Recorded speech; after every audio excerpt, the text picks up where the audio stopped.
used to be a mega ramp. Let's go.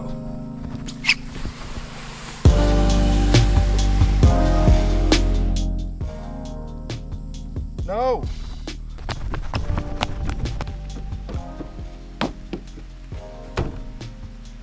Welcome to a Q&A in the rain. We're just gonna do it anyway, whatever. Thank you guys for all your questions on Instagram. It was like 200 of them, and I had a lot of fun reading through all of them. It was really difficult to decide what to make this Q&A about, and this one is gonna be a little bit of a Frank talk. Where did Frank start? Where's it now? Where does Frank and I go next? Let's talk about it. How did all of Team Frank meet? Cause y'all are from different parts of the world. Team Frank started with Anwar, this guy. So, generic Asian guy. What are you doing, Anna? I'm stuck. But when he was 12, he was a pop star. He got into a singing career because his brother was already a pop star in Thailand. It is hilarious. Type his name into Google and you will have a good time. When he was 18, 19 years old, done with school, he wanted to change. He was bored of pop star life and fed up and wanted something new, so he decided to go to Australia for university. He was studying something with film. I don't understand. It doesn't matter because he never finished it. Arriving in Australia, Anand decided, I want to start this parkour thing. He had seen it online, went to a meetup, and there he also met Sean Wood. I'm Sean Wood. I'll be your guide for the next 5 days. Welcome to Sweden. He was from Australia, but looks Swedish, and also just started parkour around that time. They both went on this crazy journey, fell in love with parkour, were training together almost every day, and one day Anand had a very important exam for his uni. The day before, he went out training, jumped to a ledge, slipped and fell to his head, knocked himself out and spent some time in the hospital. Missed his exam. Because of that, and maybe one or two other things, he wasn't able to finish his degree and went back to Thailand. Back in Thailand, he had his own apartment and he was kind of bored because there was nobody there. And he decided to invite a bunch of people he had met traveling and parkour friends to just come over and hang out. This whole thing escalated quickly because those people invited other people, and so I got thrown into the mix. I met Sean Wood because both of us were invited to the Barclaycard World Freerunning Championships in 2008? Yeah, I was 18 years old, I got invited to my very first contest, and when I do parkour I was mostly by myself. There was never anybody watching, and all of a sudden I found myself in front of a stage of 13,000 people, live television, and my legs were shaking like crazy. Sean was nervous too. He fell off stage. Luckily I got my shit together, I finished my round and yeah, got third place. So that was really good. I got invited to a few other contests, got second place, got first place, and from that prize money I decided to buy myself a camera and a ticket to Bangkok because Sean had told me you should come and hang out with us this summer. I flew all the way to Bangkok. All I brought was a camera bag this big with my new camera, Canon 7D, and a 50mm lens and a wide angle, an extra pair of underwear, and the clothing I was wearing. I didn't bring anything else because I was told all the clothing in Thailand is really cheap, you just buy everything when you're there. Wasn't really true, but that's a different story. I arrived in Thailand, found Anand's apartment, knocked on the door, and I was one of the first people to arrive, so I said, hey Anand, nice to meet you, my name's Jason. He said, hey, I guess come in. Over that month, a bunch of people came and left, and at some point we were 15 people all sleeping in Anand's apartment. We had a rule that said, whoever falls asleep first gets to pick the best sleeping spot, which means if you stayed up late, most likely you were sleeping under the table, on top of the table, or on the kitchen floor. It was a pretty smelly apartment during that time. We went out to train, we went out to explore, to travel, to party, looked at some temples, and we decided to make one big video of that trip. And what we did different back then is that we didn't just show the action. Most parkour videos were just jumps and jumps and jumps and jumps. And we felt like, whoa, the action is only part of what makes parkour so special to us. The biggest reason is this crazy culture and lifestyle, meeting new people, being with people from all around the world and just having a crazy time. So we decided to document that and also put that video, that footage into the mix. And when that video came out, we decided to call it Team Freerunning, which was really just a joke. It was not a real team, it just meant Team Foreigner, because Freerunning is the Thai word for foreigner, and we were all foreigners in Thailand. And what started as a joke got a little bit more serious when we came back to Thailand next year. We were really excited, we wanted to make a video that was bigger and better, so we planned for a month, chatting online, throwing around all these crazy ideas, and then just traveled to Cambodia, went to the beaches and some cool locations to shoot the most epic video we had ever made to that date. Kind of when Team Freerunning was born, when it was Anand, Sean and I. There was many other people on that trip, but we three were kind of the most serious and the most dedicated to making this Team Freerunning joke a real thing.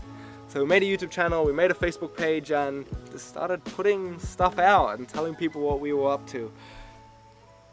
And yeah, it was cool that people were actually excited to see that and to see this different lifestyle of a freerunner. So we just kept doing stuff, and we got to a point where we said, well, we've done videos, people really like them. What is something else that we think is missing in parkour culture and in this community we have? And we looked around and realized we're like all running around trying to find the perfect pants at some store, cutting up our t-shirts to make them look the way we wanted, and quickly felt like, hey, why don't we see if we can make our own clothing brand? So the three of us put in some of our own money, got two friends to put in some money as well, and made our first t-shirt. Got it produced in Thailand, and from there we've built a clothing brand. We started really liking the process of making clothing, had a lot of ideas, and just until today have kept making things, and it's been growing. The videos have been growing, the channel, the clothing, and it's been a really fun and exciting journey. Of course, during that journey, a lot has changed as well. The team has grown from just the three of us. We never felt like Team Freerunning was an exclusive thing. We didn't say we're just gonna make videos with the three of us. Instead, we were always looking out into the community at who was doing cool shit and who we were excited to do a project with. And one of those people was Pasha. Yes, I'm ready, man. I met Pasha at that same contest in London, and at that time he spoke zero English. But for some reason, every few years in my life I run into a person and I feel like I want to make you my friend. You're gonna be my friend whether you want to or not. And with Pasha I had that feeling. For some reason I felt like, you're awesome, I love what you're doing, let's do something together. So after just knowing him for a few days, he told me that he was in Ireland working as a car washer, so he could make some money and he could learn some English. And I said, well, fuck that. You're one of the best athletes in the world. Let's see if we can get you some work, and let's see if we can do something together. And invited him to come to my place in Germany for a month.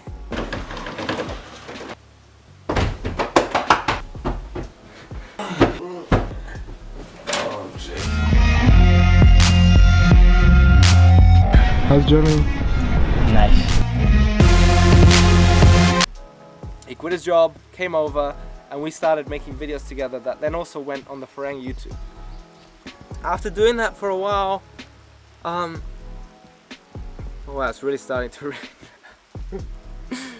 After making videos for a while, we realized people already think Pasha's on Freerunning. Anyway, we really like creating things with him and shooting with him, and we're just really good friends, so why don't we add him to the team?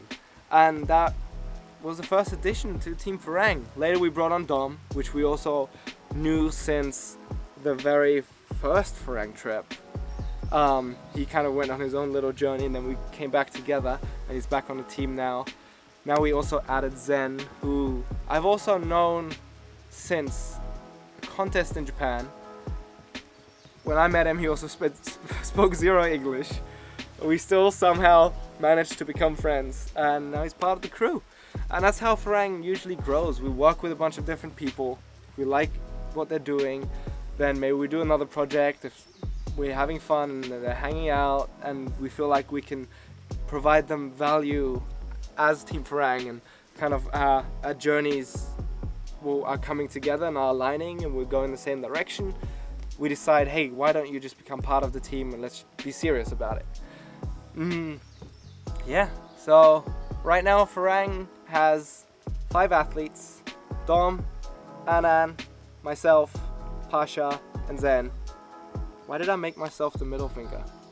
We have Emily helping us out with social media right now.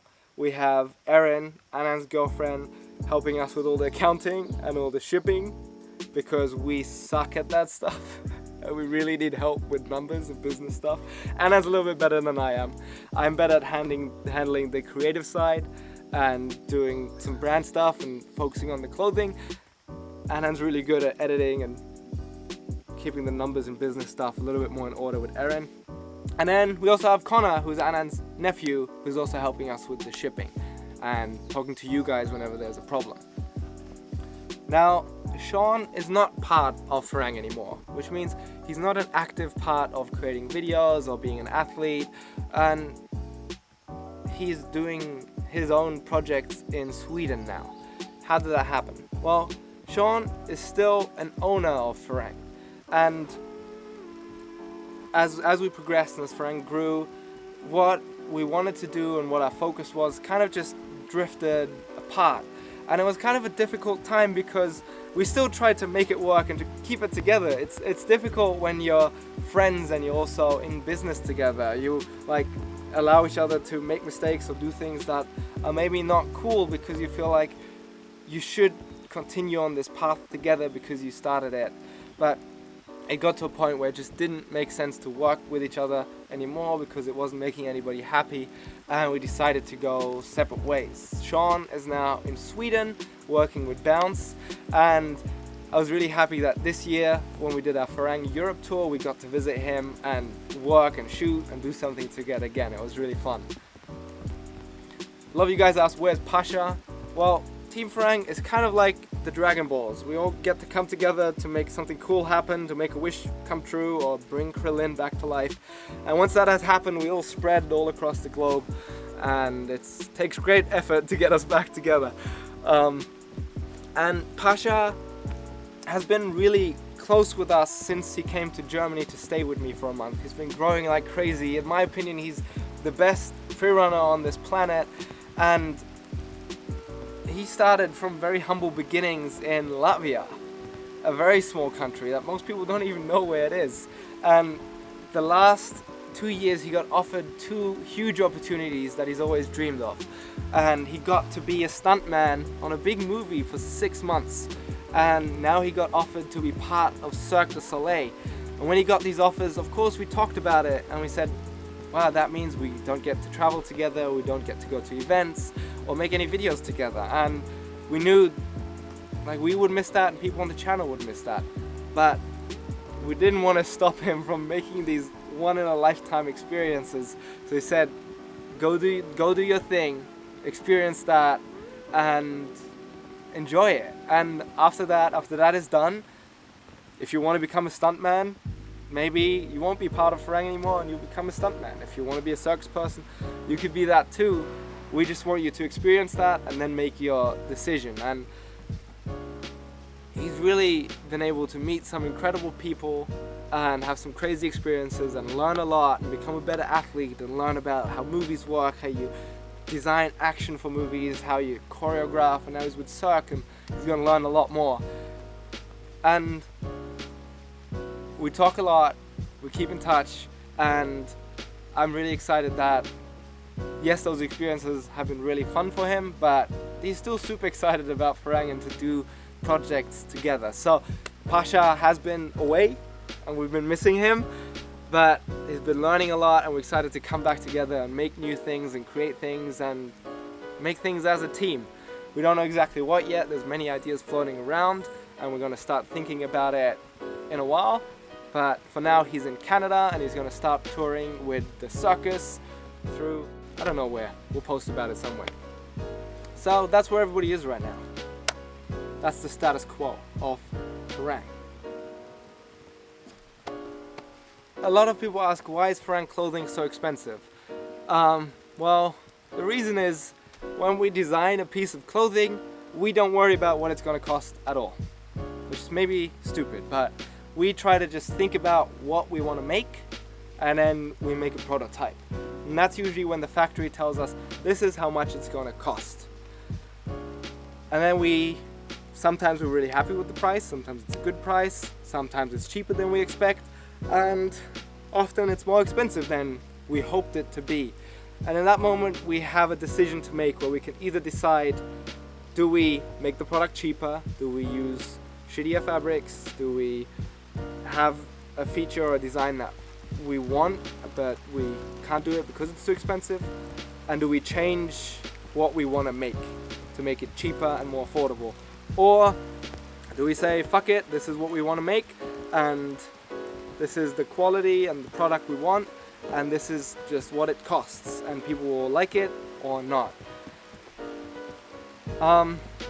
So that's usually how we end up with the price that things cost. We're not making things super expensive or anything because we love it. I think a lot of the products are not crazy expensive. I know we are used to these crazy cheap prices from giant companies like H&M and Zara, and sorry, we just can't fight these giants right now with what the prices look like. And sometimes I laugh when people say, yo, products are so expensive, but really sometimes we find a pair of pants that cost like $200, use the same fabric, change the cut, improve it, make it so it fits Freerunning and it's something we really love, and then we sell it for 60, 70 bucks and people are like, how the fuck is this so expensive? And I'm like, bro, you don't even know that like this product came from was a 300 pair of pants that we then made better and made possible for us to wear while doing parkour. And I was selling it for $60. So yes, what we make might feel expensive compared to Zara, but I think for what we create, it's a really fair price. And we don't want to sacrifice that quality or what we want for a cheap product. We just feel like, hey, we're going to make what we want to see, we're going to make what we want to wear, and if you want to buy it, this is where you can go. If not, you don't have to. Parkour is for free, there's plenty of cheaper clothing. Maybe you have to come to terms with that. You like good stuff, you have expensive taste, things that you like cost money, and you can either lower your taste on what you want or you can have to spend more money. Sorry. When will the Team Freerunning shipping costs go down? I still love Freerunning and will continue to buy clothing from you guys. Well, first let me say thank you to all of you guys who buy our gear even though the shipping is too expensive. It's a problem we are very, very aware of. I think it's the biggest problem we have as a company, is that our shipping is too expensive. We're not making extra bank on charging you guys more shipping or anything. That is just what it costs to ship from Thailand. Our shipping to Australia and Asia is actually really good. It's fast, it's trackable, it's fast almost everywhere in the world, but as soon as we go outside of Asia, it just gets really expensive. If we sell more products, if we ship more packages, we get better rates from DHL, FedEx and other shipping companies, but we're just not there yet. So it is expensive and we feel sorry, and we appreciate all you guys who buy our gear anyway, to go to the effort of like ordering together with a friend.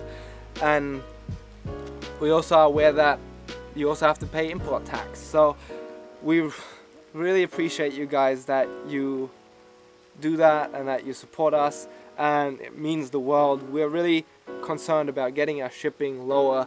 Ideally, we would have a warehouse in Europe and a warehouse in the US from where we could ship to you cheaply, quickly, and that is the goal we're working towards.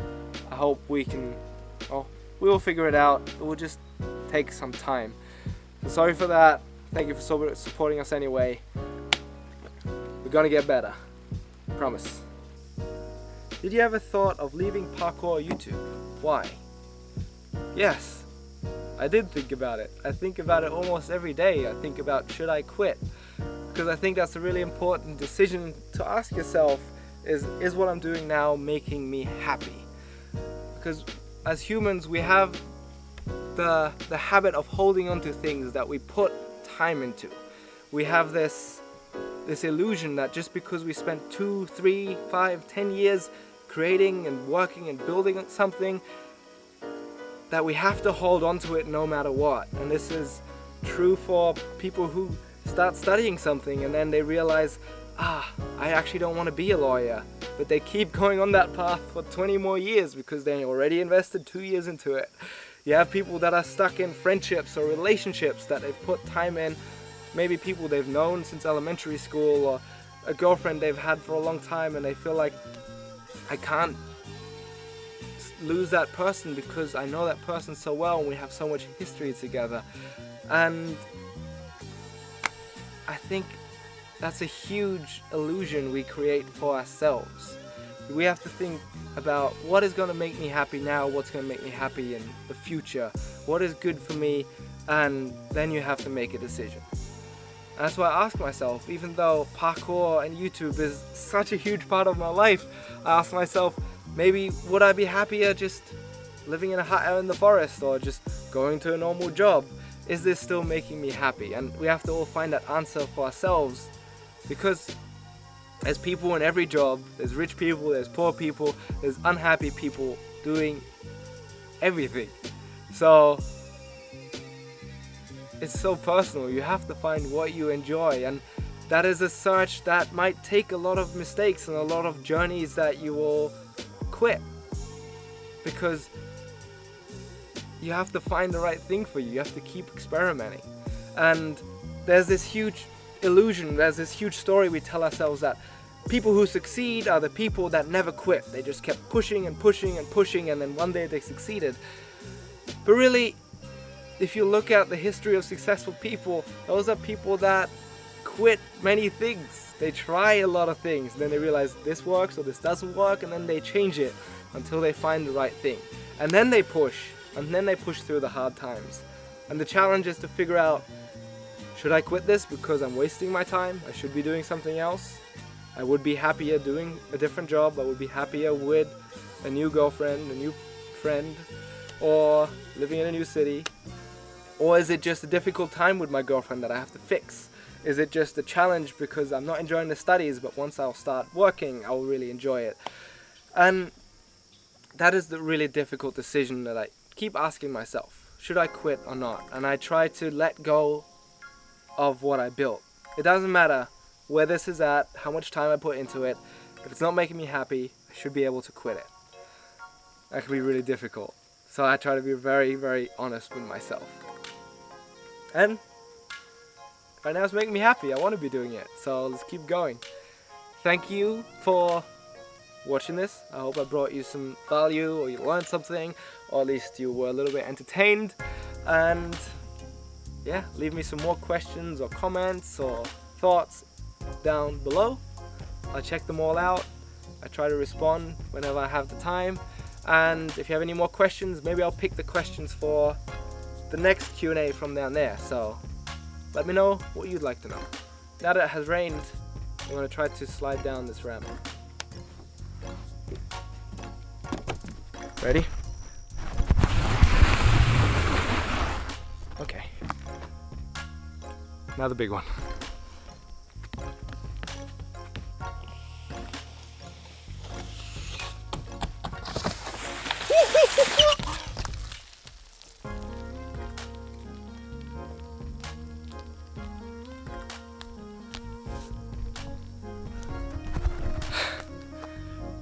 See you next time.